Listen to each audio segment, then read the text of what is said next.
बेटी रिया से फ़ोन पर बात खत्म होते ही नीना के मन मस्तिष्क में अतीत के पन्ने फड़फड़ाने लगे। राजीव के ऑफिस से लौटने का समय हो रहा था, इसीलिए डिनर भी तैयार करना आवश्यक था। वह किचन में यंत्र चालित हाथों से खाना बनाने में व्यस्त हो गई, लेकिन दिमाग हाथों का साथ नहीं दे रहा था। बचपन से ही रिया स्वतंत्र विचारों वाली जिद्दी लड़की रही है। एक बार जो सोच लिया सो सोच लिया। हॉस्टल में रहते हुए उसने कभी भी नीना को अपनी छोटी बड़ी समस्याओं में नहीं उलझाया। उनको उसे बिना बताए ही स्वयं सुलझा लेती थी। इसके विपरीत वह अपने परिचितों को देखती थी कि जब तक उनके बच्चों के फ़ोन आते ही उनकी समस्याओं का समाधान करने के लिए उनके हॉस्टल पहुंच जाया करते थे। एक दिन अचानक जब रिया ने अपना निर्णय सुनाया कि एक लड़का आशीष उसे पसंद करता है और वह भी उसे चाहती है, दोनों विवाह करना चाहते हैं, तो नीना सकते में आ गई और सोच में पड़ गई कि जमाना खराब है, किसी ने अपने जाल में उसे फंसा तो नहीं लिया।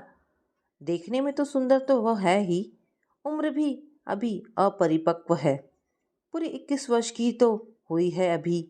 ये सब सोचकर वह बहुत चिंतित हो गई कि यदि उसने सही लड़के का चयन नहीं किया होगा और जिद की तो वह पक्की है ही, तो फिर क्या होगा। कुछ दिनों के सोच विचार के बाद तय हुआ कि आशीष से मिला जाए। रिया के जन्मदिन पर उसको आमंत्रित किया गया और वह आ भी गया। वह देखने में सुंदर था।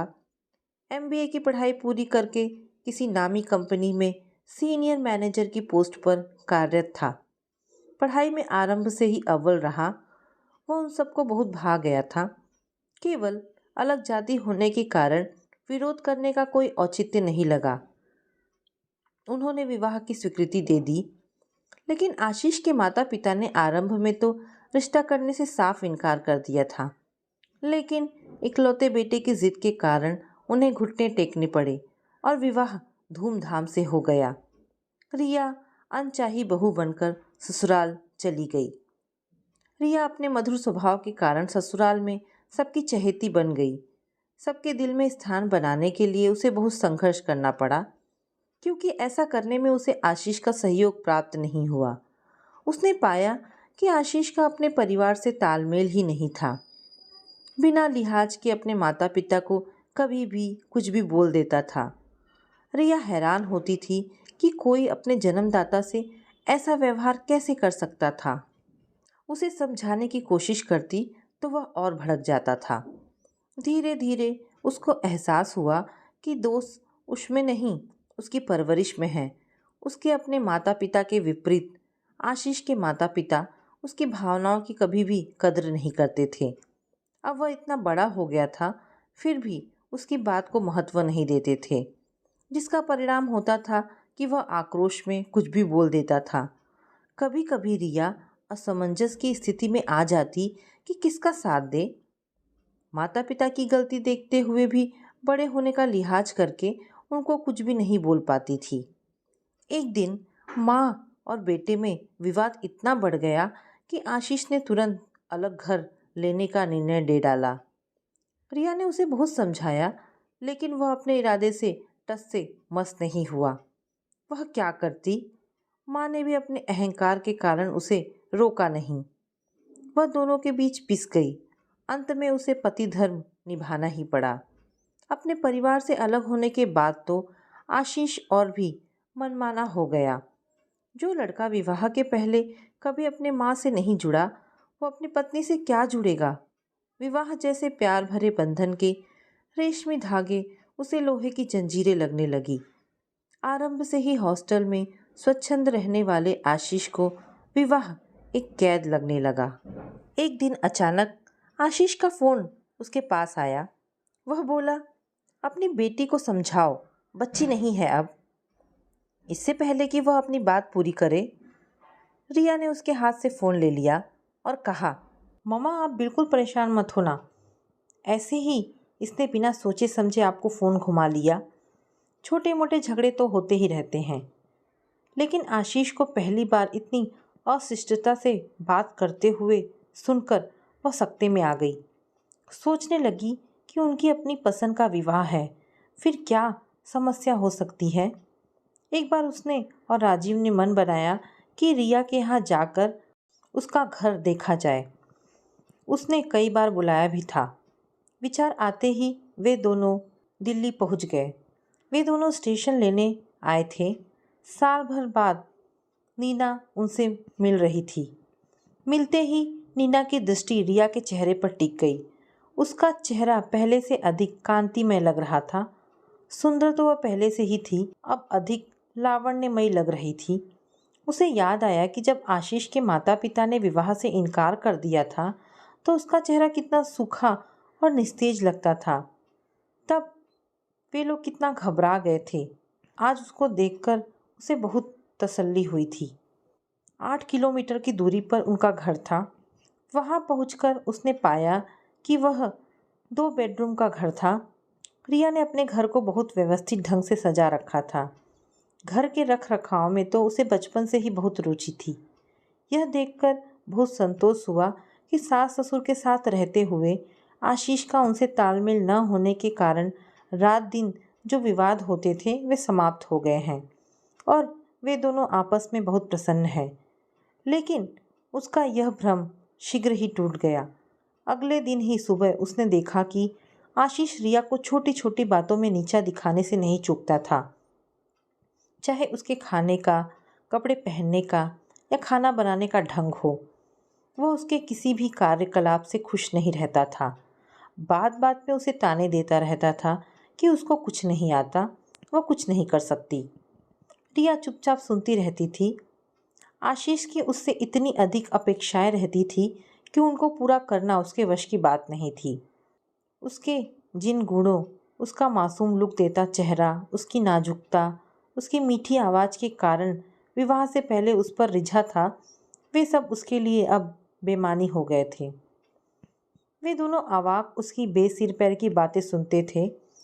वे मन ही मन सोचती कि ये क्या यही प्रेम विवाह की परिणति होती है।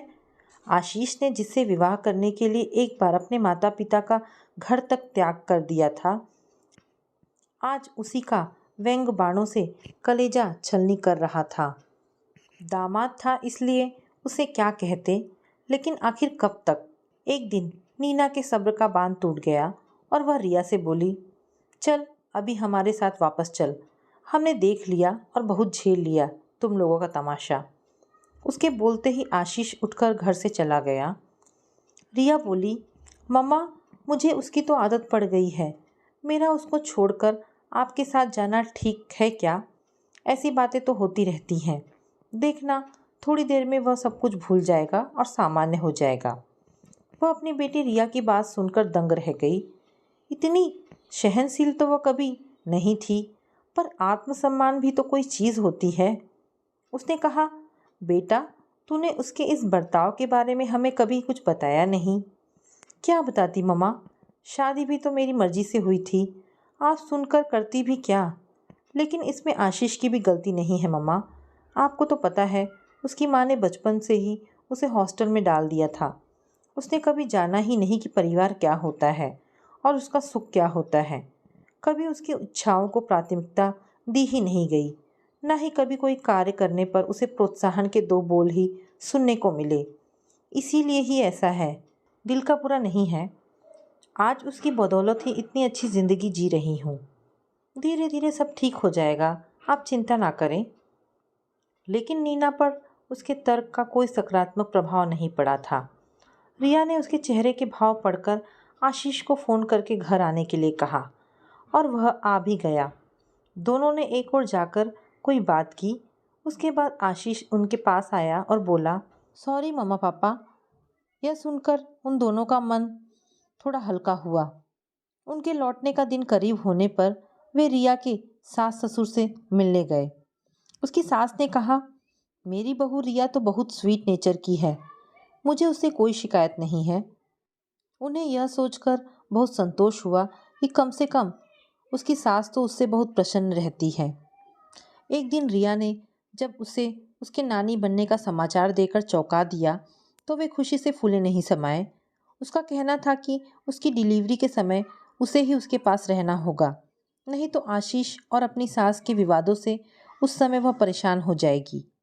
नियत समय पर वह उसके पास पहुंच गई। उसने चांद सी बेटी को जन्म दिया। दोनों ओर के परिवार वालों के साथ आशीष भी बहुत प्रसन्न हुआ। उसने मन में सोचा, रिया की माँ बनने के बाद शायद उसका बर्ताव उसके प्रति बदल जाए, लेकिन ऐसा कुछ भी नहीं हुआ। वह जब भी रिया से उसके स्वभाव के बारे में जिक्र करती, उसका कहना होता, मम्मा आप उसकी अच्छाइयाँ भी तो देखो, कितना स्वावलंबी और मेहनती है, मेरा कितना ख्याल रखता है। थोड़ा जबान का वह कड़वा है तो होने दो, अब उसकी आदत पड़ गई है जो मुश्किल से ही छूटेगी। वह माँ थी, उसे तो आशीष के रवैये से तकलीफ होनी स्वाभाविक थी। 2 महीने किसी तरह निकालकर वह भारी मन से वापस लौट आई। प्रीशा के जन्म के बाद रिया ने नौकरी छोड़ दी और उसके लालन पालन में मगन रहने लगी, लेकिन आशीष उसके इस निर्णय से बहुत क्षुब्ध रहता था। उसका कहना था कि प्रीशा को क्रैच में छोड़कर भी तो वह नौकरी जारी रख सकती थी। उसके विचारानुसार उसके लिए सुख सुविधाओं के साधन जुटाने मात्र से उनका उसके प्रति कर्तव्यों की पूर्ति हो सकती है। इसके विपरीत रिया सोचती थी कि कोई भी संस्था बच्चे के पालन पोषण में माँ का विकल्प हो ही नहीं सकती। वह नहीं चाहती थी कि उससे दूर रहने के कारण वह भी अपने पापा का पर्याय बने। ऐसा कोई आर्थिक कारण भी नहीं था कि उसे मजबूरी में नौकरी करनी पड़े। रिया अपनी बेटी प्रीशा की बढ़ती हुई उम्र की एक एक गतिविधि का आनंद उठाना चाहती थी। उसके लालन पालन में वह किसी प्रकार का समझौता नहीं करना चाहती थी। उसकी तो पूरी दुनिया ही बेटी में सिमट कर आ गई थी। जो भी देखता उसके पालने के ढंग को देखकर प्रशंसा किए बिना नहीं रहता। इसका परिणाम बहुत जल्दी प्रीशा की गतिविधियों में झलकने लगा था। प्रीशा अपने हाव भाव से सबका मन मोह लेती थी। उसे भी यह देखकर रिया पर गर्व होता था, लेकिन आशीष ने तो उसके विरोध में बोलने का जैसे प्रण ले रखा था। रिया की सास तो उसके सामने उसकी प्रशंसा करते हुए नहीं थकती थी। पोती होने के बाद वे तो अक्सर रिया के पास जाती रहती थी। अपने बेटे के रिया के प्रति उग्र स्वभाव से वे भी बहुत दुखी रहती थी।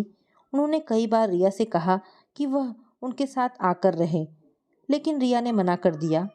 उसे लगा कि आशीष अकेले की गलती तो है नहीं।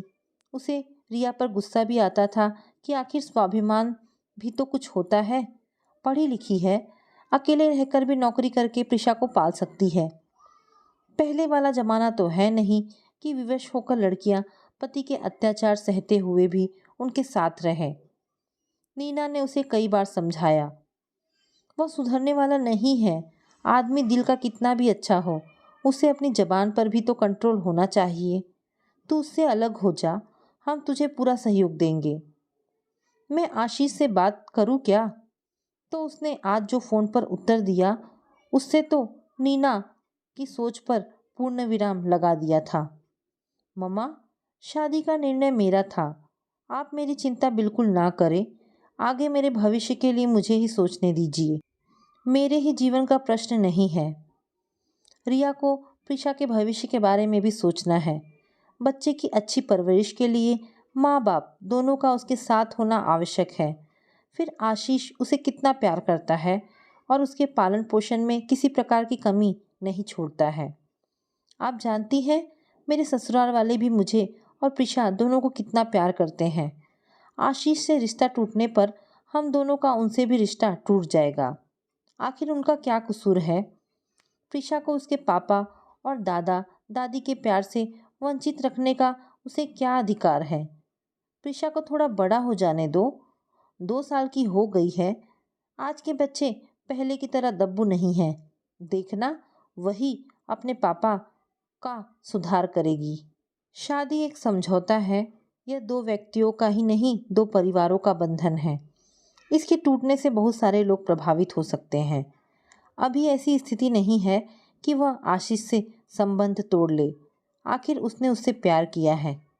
उसको आदत पड़ गई है छोटी छोटी बातों पर रिएक्ट करने की, जो हालांकि अर्थहीन होती है।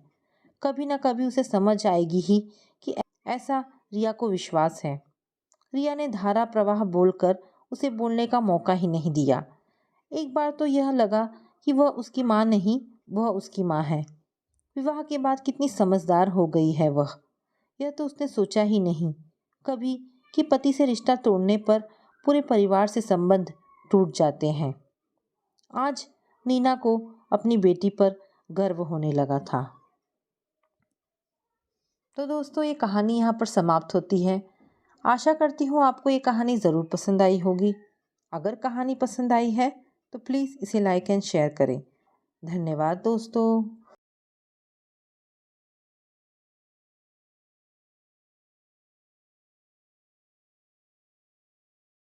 हर माँ बाप का सपना होता है कि उनके बच्चे खूब पढ़े लिखे, अच्छी नौकरी पाए। विवेक ने बीएससी पास करने के साथ एक नौकरी भी ढूंढ ली ताकि वह अपने आगे की पढ़ाई का खर्चा खुद उठा सके। उसकी बहन रिया ने इस साल इंटर की परीक्षा दी थी। दोनों की आयु में सिर्फ 3 वर्ष का अंतर था। रिया 19 बरस की हुई थी और विवेक 22 का हुआ था। माँ हमेशा से सोचती आई थी कि बेटे की शादी से पहले बेटी के हाथ पीले कर दे तो अच्छा है। माँ की यह इच्छा जानने पर विवेक ने माँ को समझाया कि आजकल के समय में लड़की का पढ़ना उतना ही ज़रूरी है जितना लड़के का। सच तो यह है कि आजकल लड़के पढ़ी लिखी और नौकरी करती लड़की से शादी करना चाहते हैं। उसने समझाया, मैं अभी जो भी कमाता हूँ वह मेरी और रिया की आगे की पढ़ाई के लिए काफ़ी है। आप अभी रिया की शादी की चिंता ना करें।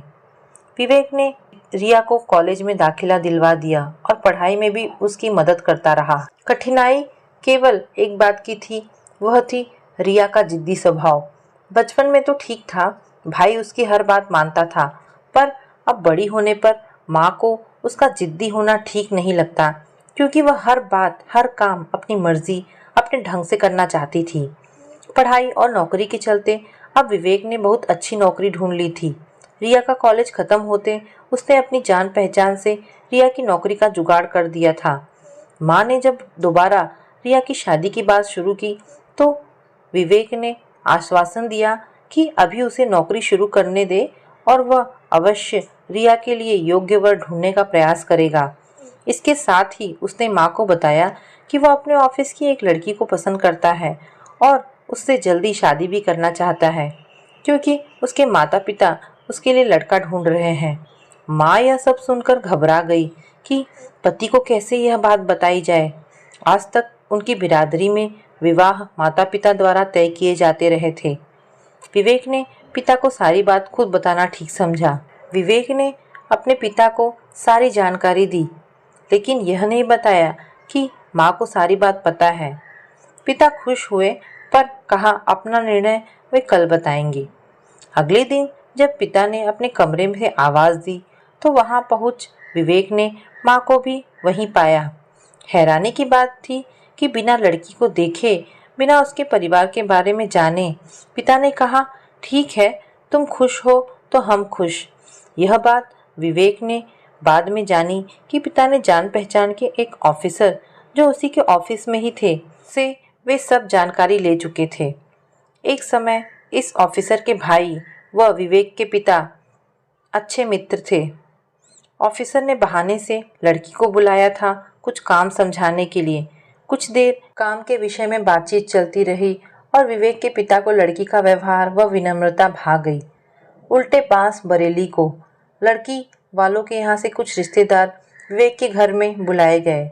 उनकी आवभगत व चाय नाश्ते के साथ रिश्ते की बात पक्की की गई और बहन रिया ने लड्डुओं के साथ सबका मुंह मीठा कराया। हफ्ते के बाद ही छोटे पैमाने पर दोनों का विवाह संपन्न हो गया। जोरदार स्वागत के साथ विवेक और रोशनी का गृह प्रवेश हुआ। अगले दिन रोशनी के मायके से 2 बड़े सूटकेस लिए उसका ममेरा भाई आया। सूटकेसों में सास, ससुर, ननद व दामाद के लिए कुछ तोहफे, रोशनी के लिए कुछ नए व कुछ पहले के पहने हुए कपड़े थे। एक हफ्ते की छुट्टी ले नव दंपति हनीमून के लिए रवाना हुए और वापस आते ही अगले दिन से दोनों काम पर जाने लगे। रोशनी को थोड़ा समय तो लगा ससुराल में सबकी दिनचर्या व स्वभाव जानने में, पर अधिक कठिनाई नहीं हुई। शीघ्र ही उसने घर के काम में हाथ बटाना शुरू कर दिया। विवेक ने मोटरसाइकिल खरीद ली।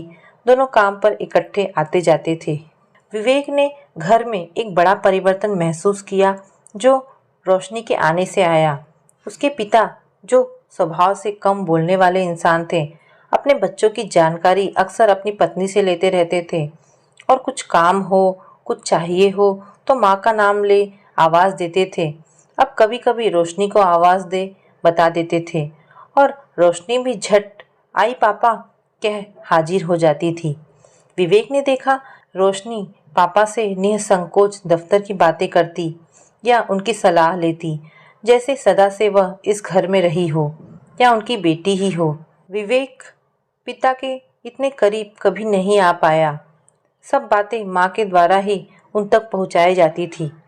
रोशनी की देखा देखी उसने भी हिम्मत की पापा के नज़दीक जाने की, बात करने की, और पाया कि वह बहुत ही सरल और प्रिय इंसान है। अब अक्सर सबका मिलजुल कर बैठना होता था। बस एक बदलाव भारी पड़ा। एक दिन जब वे दोनों काम से लौटे तो पाया कि रोशनी की साड़ियाँ, कपड़े आदि बिस्तर पर बिखरे पड़े थे।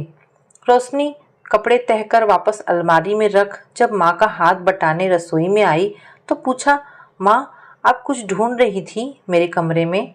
नहीं तो क्या हुआ? रोशनी ने जब बताया तो माँ को समझते देर ना लगी कि यह रिया का काम है। रिया जब काम से लौटी तो रोशनी की साड़ी व ज्वेलरी पहने थी। माँ ने जब उसे समझाने की कोशिश की तो वह साड़ी बदल ज्वेलरी उतार गुस्से से भाभी के बेड पर पटक आई और कई दिन तक भाई भाभी से बात नहीं की। फिर एक सुबह जब रोशनी तैयार हो साड़ी के साथ का मैचिंग नेकलेस ढूंढ रही थी तो देर होने के कारण विवेक ने शोर मचा दिया और कई बार मोटरसाइकिल का हॉर्न बजा दिया। रोशनी जल्दी से पहुंची और देर होने का कारण बताया। शाम को रिया ने नेकलेस उतारकर माँ को थमाया रोशनी को लौटाने के लिए। हद हो गई, निकाला खुद और लौटाए माँ, विवेक के मुंह से निकला। ऐसा जब एक दो बार और हुआ तो माँ ने रोशनी को अलमारी में ताला लगाकर रखने को कहा, पर उसने कहा कि वह ऐसा नहीं करना चाहती। तब माँ ने विवेक से कहा कि वह चाहती है कि रिया को चीज़ मांग कर लेने की आदत हो, ना कि हथियाने की। माँ के समझाने पर विवेक रोज ऑफिस जाते समय ताला लगा चाबी माँ को थमा जाता। अब तो रिया का अनबोलापन क्रोध में बदल गया। इसी बीच रोशनी ने अपने मायके की रिश्तेदारी में एक अच्छे लड़के का रिया के साथ विवाह का सुझाव दिया। विवेक, रोशनी लड़के वालों के घर जा सब जानकारी ले आए और बाद में विचार कर उन्हें अपने घर आने का निमंत्रण दे दिया ताकि वे सब भी उनका घर, रहन सहन देख ले और लड़का लड़की एक दूसरे से मिल ले। रोशनी ने हल्के पीले रंग की साड़ी और मैचिंग ज्वेलरी निकाल रिया को उस दिन पहनने को दी, जो उसने गुस्से में लेने से इनकार कर दिया। बाद में विवेक के बहुत कहने पर पहन ली। रिश्ते की बात बन गई और शीघ्र शादी की तारीख भी तय हो गई। रोशनी व विवेक माँ और पापा के साथ शादी की तैयारी में जुट गए। सब कुछ बहुत अच्छे से हो गया, पर जिद्दी रिया विदाई के समय भाभी के गले नहीं मिली। रिया के ससुराल में सब बहुत अच्छे थे। घर में सास ससुर, रिया का पति शुभम और बहन शिप्रा, जिसने इसी वर्ष ड्रेस डिजाइनिंग का कोर्स शुरू किया था। शिप्रा भाभी का बहुत ध्यान रखती थी और माँ का काम में हाथ बटाती थी। रिया ने ना कोई काम मायके में किया था और ना ही ससुराल में करने की सोच रखी थी। एक दिन शिप्रा ने भाभी से कहा कि उसके कॉलेज में कुछ कार्यक्रम है और वह साड़ी पहनकर जाना चाहती है। उसने बहुत विनम्र भाव से रिया से कोई भी साड़ी जो ठीक लगे मांगी। रिया ने साड़ी तो दे दी, पर उसे यह सब अच्छा नहीं लगा। शिप्रा ने कार्यक्रम से लौटकर ठीक से साड़ी तह लगा भाभी को धन्यवाद सहित लौटा दी और बताया कि उसकी सहेलियों को साड़ी बहुत पसंद आई। रिया को एकाएक ध्यान आया कि कैसे वह अपनी भाभी की चीज़ें इस्तेमाल कर कितनी लापरवाही से लौटाती थी, कहीं ननद फिर कोई चीज़ ना मांग बैठे। इस इरादे से रिया ने अलमारी में ताला लगा दिया और चाबी छिपा कर रख ली। एक दिन शाम जब रिया पति के साथ घूमने जाने के लिए तैयार होने के लिए लगी तो अलमारी से साड़ी निकाल फिर ताला लगाने लगी तो शुभम ने पूछा, ताला क्यों? जवाब मिला, वह किसी को अपनी चीज़ें इस्तेमाल करने के लिए नहीं देना चाहती। शुभम ने समझाया, मम्मी उसकी चीज़ें नहीं लेंगी। रिया ने कहा, शिप्रा तो मांग लेंगी। अगले हफ्ते रिया को एक सप्ताह के लिए मायके जाना था। उसने सूटकेस तैयार कर अपनी अलमारी में ताला लगा लिया। सास को ये सब अच्छा नहीं लगा। सब तो घर के ही सदस्य हैं, बाहर का कोई इनके कमरे में जाता नहीं। पर वे चुप ही रही। मायके पहुंची तो माँ ने ससुराल का हालचाल पूछा। रिया ने जब अलमारी में ताला लगाने वाली बात बताई तो माँ ने सिर पकड़ लिया उसकी मूर्खता पर। माँ ने बताया कि यहाँ ताला रोशनी ने नहीं बल्कि माँ के कहने पर उसके भाई विवेक ने लगाना शुरू किया था और चाबी हमेशा माँ के साथ रहती थी। ताला लगाने का कारण रिया का लापरवाही से भाभी की चीज़ों का बिना पूछे इस्तेमाल करना और फिर बिगाड़ कर लौटाना था। यह सब उसकी आदतों को सुधारने के लिए किया गया था। वह तो सुधरी नहीं और फिर कितनी बड़ी नादानी कर आई और ससुराल में अपनी अलमारी में ताला लगाकर। माँ ने समझाया कि चीज़ों से कहीं ऊपर है एक दूसरे पर विश्वास, प्यार और नम्रता। ससुराल में अपनी जगह बनाने के लिए और प्यार पाने के लिए ज़रूरी है प्यार व मान देना। रिया की दोपहर तो सोच में डूबी, पर शाम को जैसे ही भाई भाभी नौकरी से घर लौटे उसने भाभी को गले लगाया। भाभी ने सोचा शायद काफ़ी दिनों बाद आई है इसलिए ऐसा हुआ, पर वास्तविकता कुछ और थी। रिया ने देखा यहाँ अलमारी में कोई ताला नहीं लगा हुआ।